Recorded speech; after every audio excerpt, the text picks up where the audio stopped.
Exports from China have grown for the first time in 6 months, offering a little cheer after a slump in demand, both at home and abroad.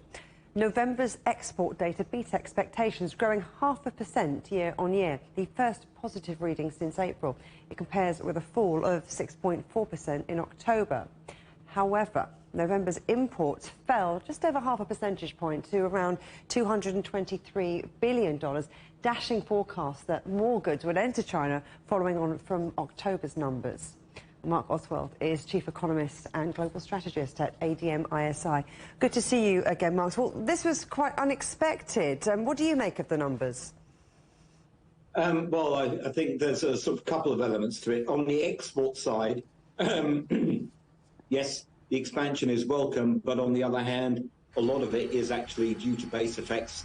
November was a big clampdown month last year for zero COVID, and that hampered quite a lot of exports at the time. So it is somewhat flattered, but it's moving in the right direction. The weakness in external demand hasn't disappeared, so one has to be a little bit careful.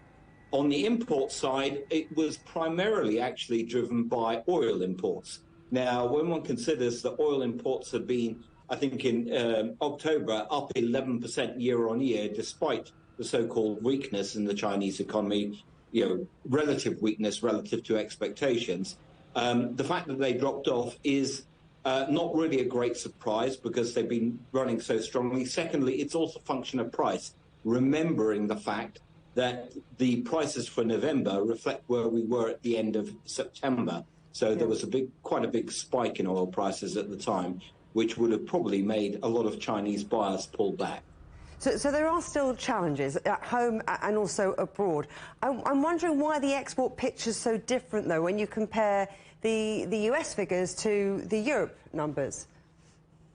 Well, that's basically clearly a function of how badly people have misread the US economy this year, which has been a lot more robust than anyone had really been anticipating. And on the other hand, the fact that particularly Germany, who is within the whole EU group, probably one of the most critically important trade partners for China, and German demand is weak. It is very, very weak. We only have to look at the industrial production numbers this morning, the orders data. The German economy is basically suffering from what one would call demand destruction from basically from the energy price crisis that pre-existed, and they're still not in a position where they're going to improve. And the other one is on that front.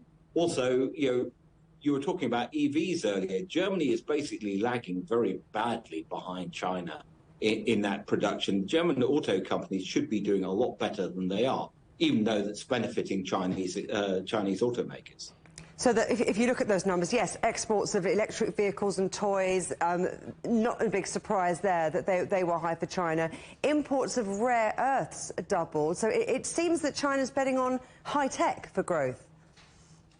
Oh, absolutely. I mean, all of the evidence is pointing to that, both in the stimulus measures, which has been very much focused on the energy transition and being far more self-sufficient in terms of the high-tech sector, which is no great surprise given that this is where a lot of the trade tensions lie at the moment between both the US and the EU on one side and China on the other.